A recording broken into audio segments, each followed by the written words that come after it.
às vezes a gente fica sabendo lá na hora, né, do laboratório, que o diagnóstico era SOP e tal. E para vocês, como é que é na rotina, né? Porque a gente chega lá, faz a coleta dos óvulos, dá um monte de tubinho, e te passa lá os tubinhos com líquido folicular dentro. Aí a Amanda vai traduzir o que é líquido folicular. Tradutora. E como é que fica assim? De repente você tem lá e tem um monte de óvulo. Pro embriologista, como é que é? Não muda? É mais complicado? Como é que é isso lá dentro? Bom, primeiro a gente tem que saber realmente se ela tem esse diagnóstico definido, né? Então, porque são coisas diferentes a ser recebidas no laboratório, né? Às vezes, a paciente, como o Dr. Fábio falou, ela não tem esse diagnóstico, mas era uma paciente que ela respondeu bem àquele medicamento, àquela indução.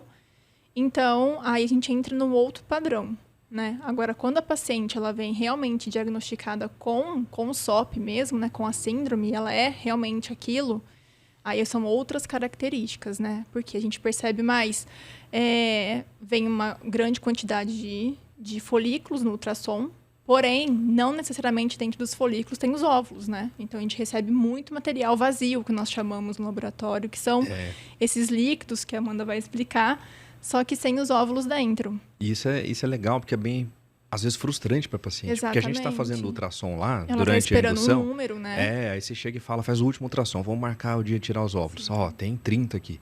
Aí chega lá na hora, não vai ter 30. Exato. E isso é muito importante também a paciente ter a percepção de que quantidade não é qualidade, né? Então, a paciente que tem o diagnóstico de síndrome do ovário policístico é totalmente diferente. Totalmente diferente. Quando nós observamos a célula dentro do laboratório, ela tem outro aspecto, né? Algumas características laboratoriais de morfologia do óvulo mesmo, que mostra que tem alguma disfunção hormonal ali. Porém, tem coisas que acontecem que no laboratório a gente não consegue enxergar, que é quando a gente entra na fase do núcleo do óvulo, né? Onde acontece as expressões gênicas, né? Que aí tem a ativação da mitocôndria, que é o que é a mitocôndria, né? Deixa eu explicar. A mitocôndria é o ambiente onde acontece todas as ativações gênicas, né? Para acontecer o desenvolvimento celular. Então, é o que fornece a energia para o óvulo, né? Isso. E depois para o embrião também. Exatamente. Então, desde o momento que essa mitocôndria ela é formada na foliculogênese, ela tem... A nossa fonte de energia é esse aqui, ó. Come é uma coisa com glicose aqui. Agora, a fonte de energia do óvulo, do embrião, é a mitocôndria. Lá que... Exato, é lá que acontece das organizações gênicas, né? Então, lá tem vários genes e cada gene tem uma função específica e essa mitocôndria ela ativa alguns genes específicos para acontecer o desenvolvimento do óvulo, né? Então, porque o óvulo tem as suas fases de desenvolvimento. O que acontece quando a paciente ela vem com o diagnóstico correto de síndrome do ovário policístico, a gente percebe que essa função mitocondrial, né, essa ativação, ela vem com vamos dizer, um defeito, né? E esse defeito nessa organização gênica, né, faz com que diminua a baixa fertilização, a clivagem do embrião, baixa formação de blastocisto, e aí, consequentemente, baixa implantação. Então, a gente tem, no fim, menos óvulos, aí a qualidade desses óvulos ainda é pior, ele divide menos e dá embrião mais feio no final, vamos dizer assim, embrião mais feinho. A paciente, ela teoricamente, ela toma um hormônio, né, uma quantidade X, e ela estimula muito, né, então ela tende a ter mais folículos, porém, ela não vai ter óvulos de qualidade para aquilo, por conta dessas organizações. E aí o Dr. Gustavo pode ajudar a gente aí na história, né? Você falou bem do ambiente hormonal. Estou enrolando para ele poder mastigar, gente. A questão do ambiente hormonal, né? Que o ambiente hormonal... bolacha aqui. E é gostoso esse... Gente, esse wafo aqui, é gostoso pra caramba.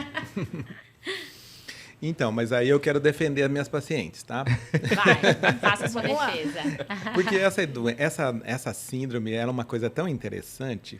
Porque é o seguinte, a gente não sabe exatamente porque, na verdade, a ciência não sabe exatamente por quê. Não tem uma resposta definida, né? Mas essas mulheres, elas têm 40% mais óvulos do que a população normal.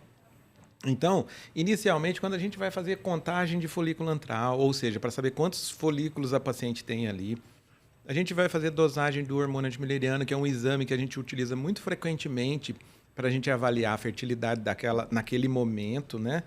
E mesmo quando a gente vai fazer o estímulo ovariano, para a gente é uma felicidade, porque tem muito, né? Tem muito folículo, muito hormônio antimileriano, tem muita contagem. E até mesmo quando a gente vai fazer a aspiração, tem uma tendência de vir um maior número, né? Exato. Só que elas vão perdendo. Então, é interessante porque, assim, aquela alegria dura pouco, né? Porque a gente lida muito com a questão, por exemplo, da baixa reserva, ou seja, aquela mulher que ela não consegue ovular um número adequado. Sofre, ela né? sofre, aí você estimula, o ovário não responde e tal. Com a SOP é exatamente o oposto, né? A gente tem que tomar cuidado, porque muitas vezes ele explode de tanto...